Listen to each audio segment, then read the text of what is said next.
tại vì là thời trong môn nên chọn thì cái yêu phí cái họ final closing ceremony chụp hai thân là nó tầm ba họ nói để trong một cái chỗ thì cái yêu sở chỉ là nó môn từ đợt hai thân từ phàu nó từ tầm hàng rô nếu muốn tạm tôi cho cái cái môn thì cái lấy chế từ cho cái casket cái yêu môn luôn casket lúc cái thầu trong môn nên chọn cái gì thầu cái môn từ đợt hai thân cái lúc cái yêu cái lấy tổ là số chín là chỉ của final viewing đợt hai thân phàu là sốไม่chỉ một chance ใช้ยันสีฮะผมเป็นมันสิ่งที่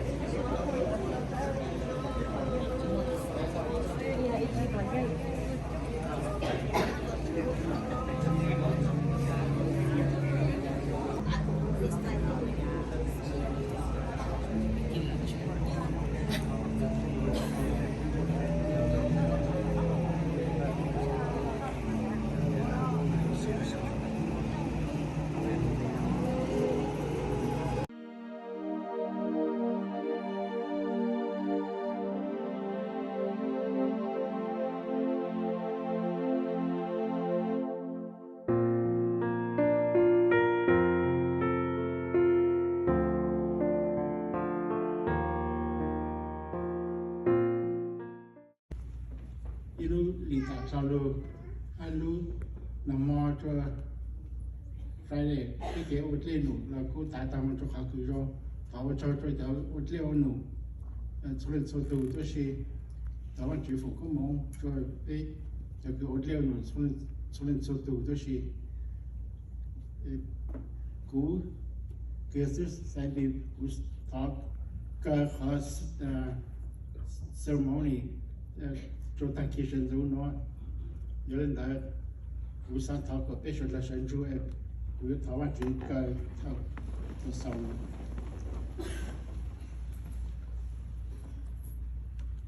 cú sáng có mẹ nhỏ hào ha mẹ pay little bit respect cho Phauj Sia mà email này cũng mà để thảo anh chỉ sau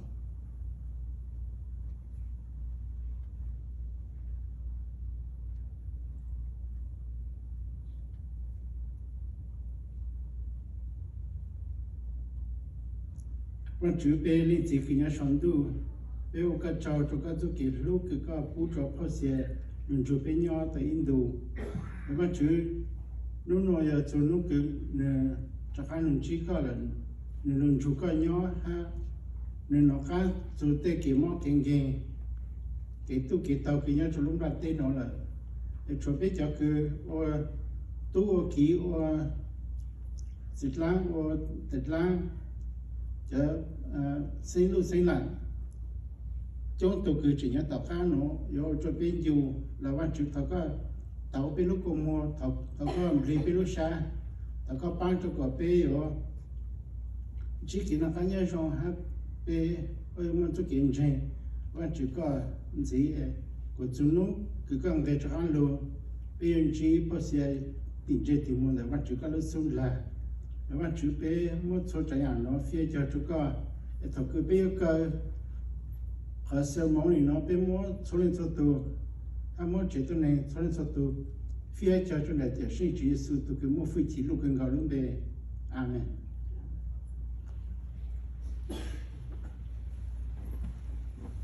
โอเคmình nhớ chơi tàuจากการโม่ instruction สุดๆเลยลูกชี้หายโนเตcháu tụi cứ pallbearer cho lu cá lu casket nó để bôi vô tàu một sáng cháu để biết chút là family biết lại phố cá họ biết lại phố cá để biết cả cho biết cho chế để tạm lúc cho biết học cái môn cho tỏ màn rồi số chút là lại lúc chế na ok so khai lên nó chút là để cháu tụi họ lu tụi tao lúc chơi nó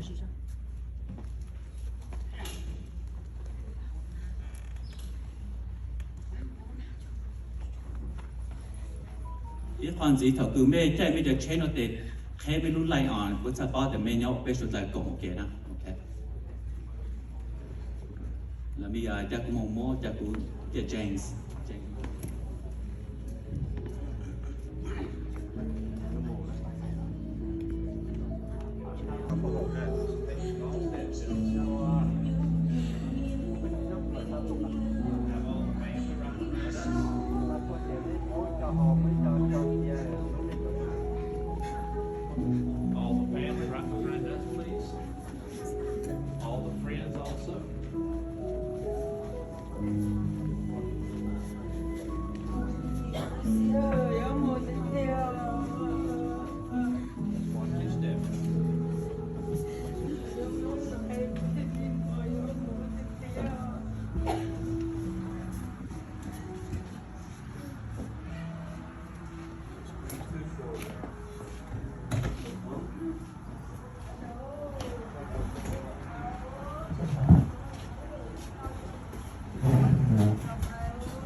Underneath, you're just going to have to pick up like you're facing toward one another,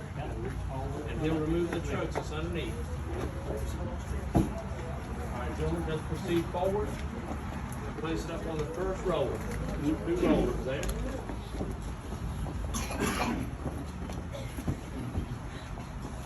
Let me step right here where you are, sir. Keep right on pushing, gentlemen. Right over the plow.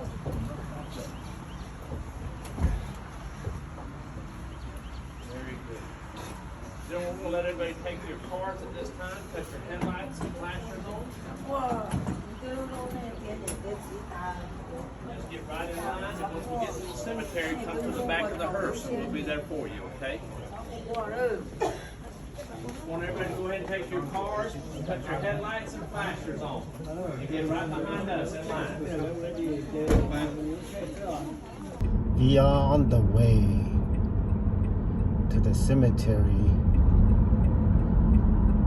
Nó giờ nút cờ để Phauj Sia hôm nay.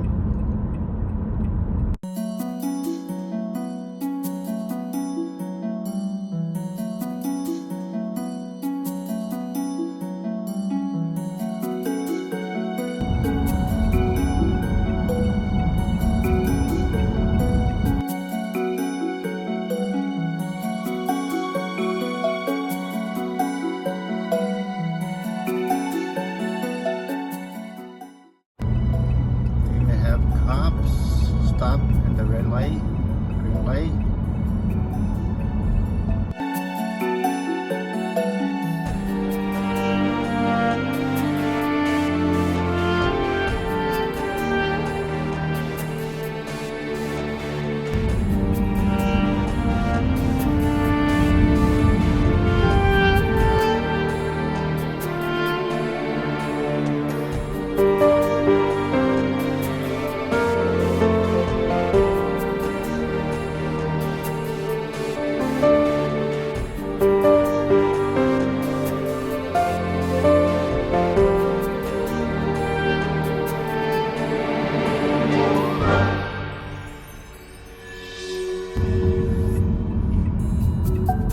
Nhau đầu tiên nó tăng lia thì tổ khá cho thì tận luôn thì nhau thì thay kế là giờ có chọn trái bể. Again, this is pretty nice and very helpful from the public. The visit cho này nó các tổ cả cũng vào trên là nó có thay kế và chúng số một cái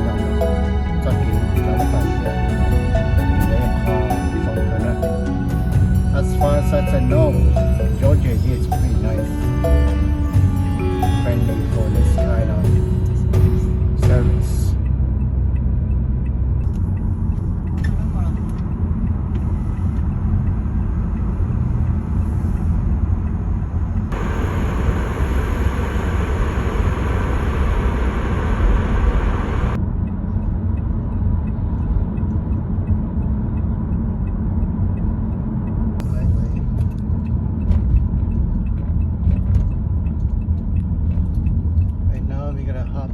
Highway a little bit, so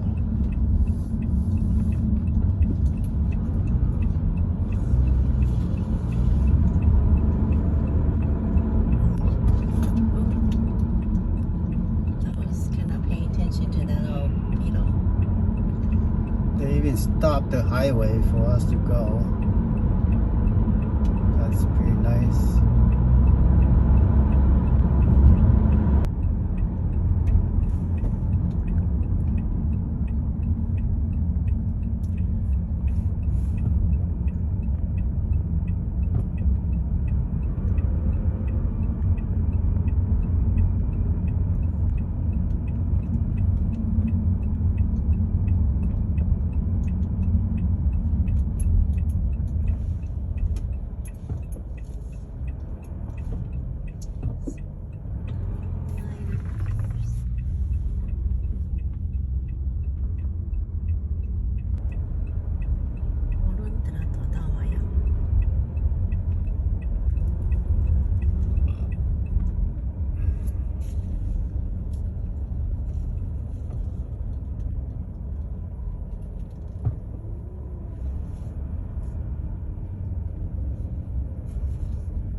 先给叶台嘛，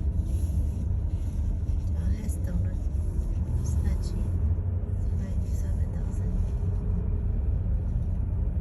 这饭的到也不便宜。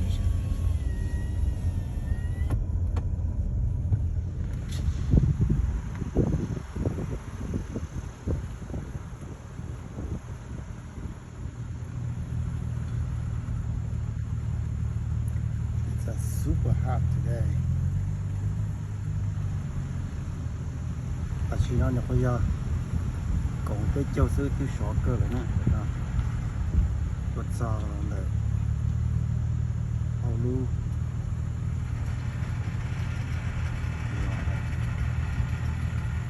我头个要什么呢？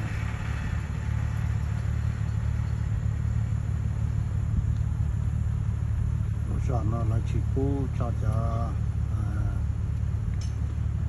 家，这一代后的小轮北都是。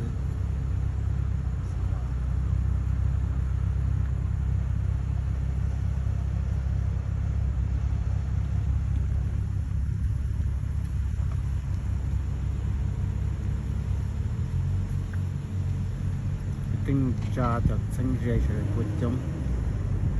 rồi bây giờ phố tua để có lúa vào lúa chế nó sẽ quân chống cực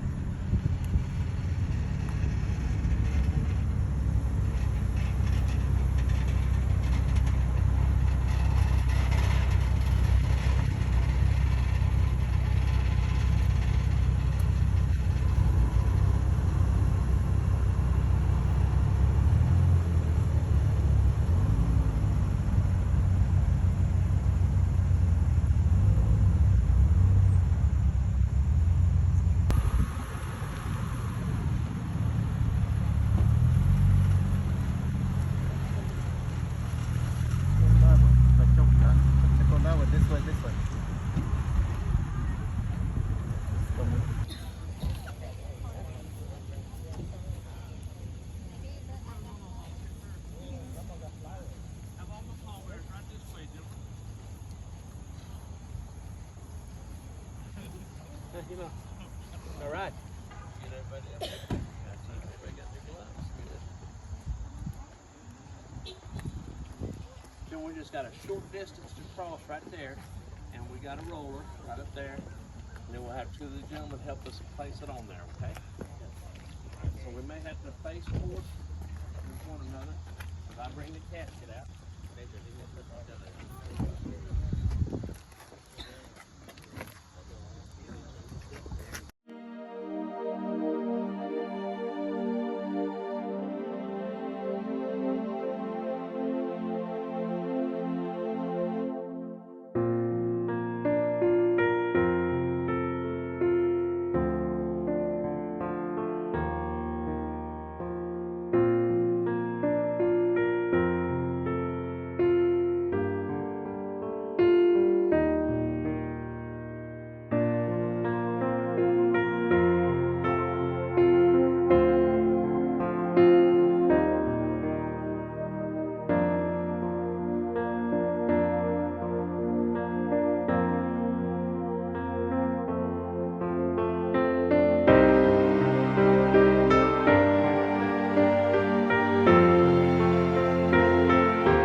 everyone to step in close, if you will.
Tôi là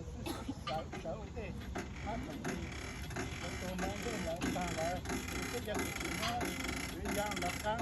mình chỉ cần cái gì nó chỉ cần tôi lại mới làm luôn nó đã cái dùng cái tay nó ok nó là chủ đề nó là chủ là chúng ta là nó đã cái chúng nó cái nó thì chúng là cái chúng nó cái con chùa cái nó cái tôi còn chúng nó cái mót cái chúng nó cái nó sáng chụp lại dân thì là quá trình cái lối nhắn này chờ từ lối nhắn này nó lỗi này thì mong lỗi giờ là cứ có quá trình cái theo mẫu xe cái chế của lăn thì nhiều mẫu chỉ sau lúc có tao nếu cái chế ở đây cha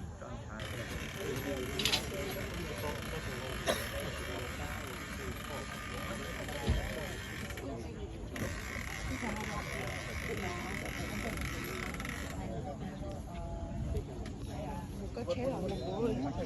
cái chúng là chỉ có cái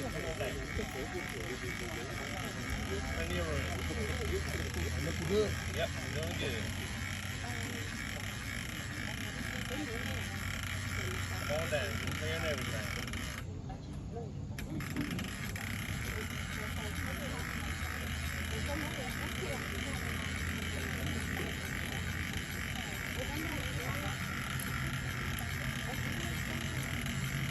Very good.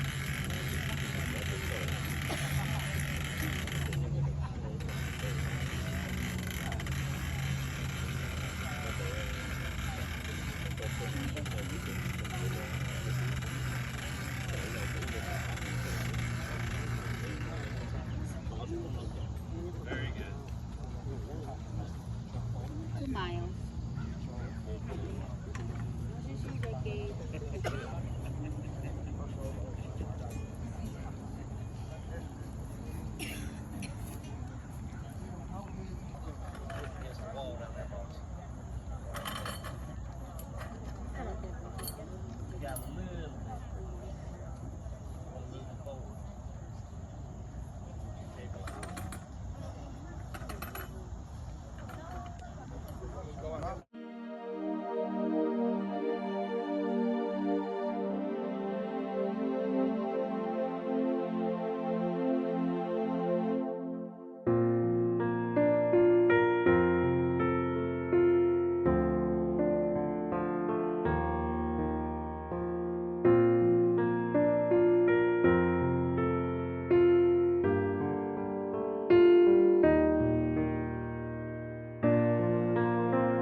món này có các món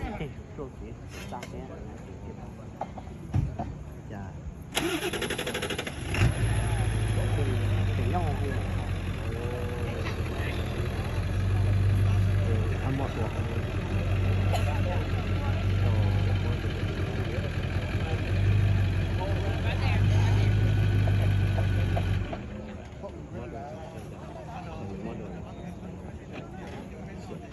tàu luôn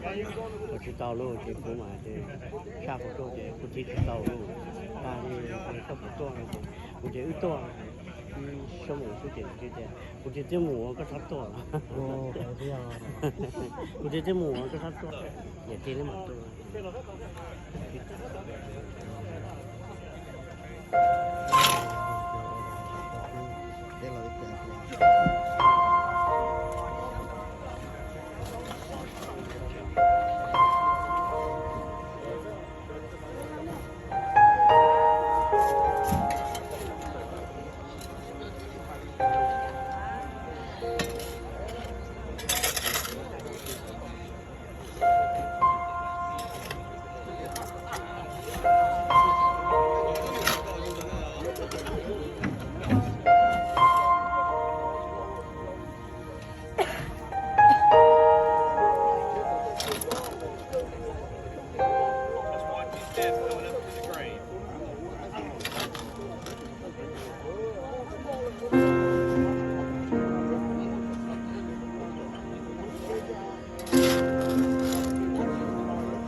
ta chỉ trong tôi thấy chắc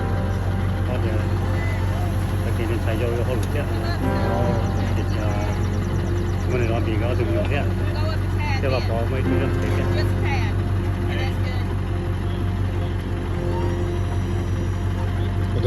để to bên hông hả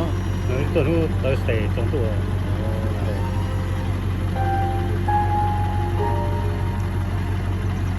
nó cố rồi cái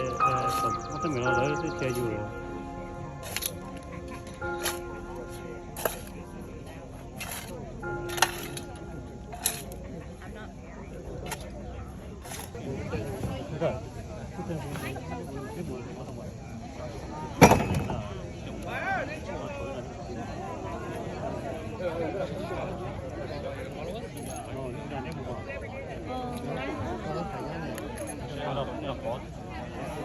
Lên kia em bây giờ tí sốt rồi gì bỏ cá ra rồi cũng không phải đấy.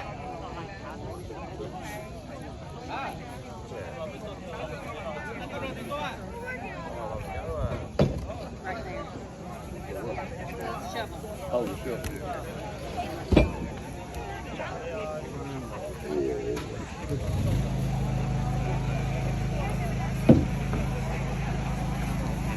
That's all one.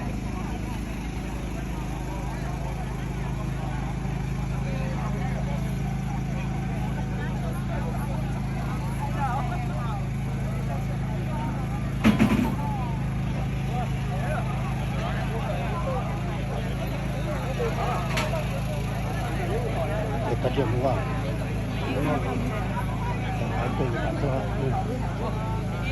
có hút quá cũng là một trâu ưu xét của lọt của đồ hút đây này nó mà xích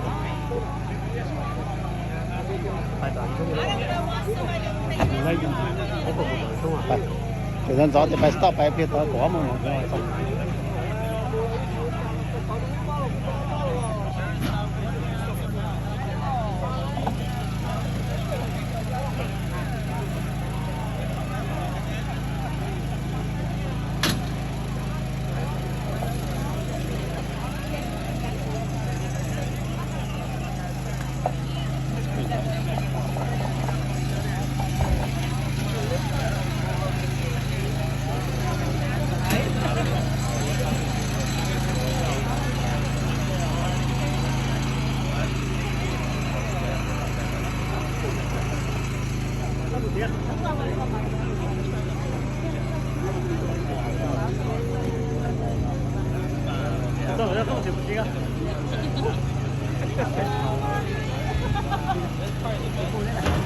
boleh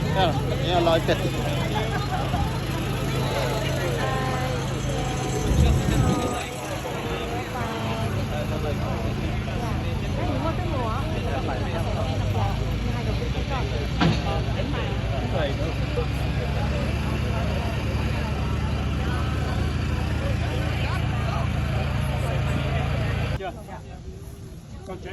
chấp phô tô chọc nó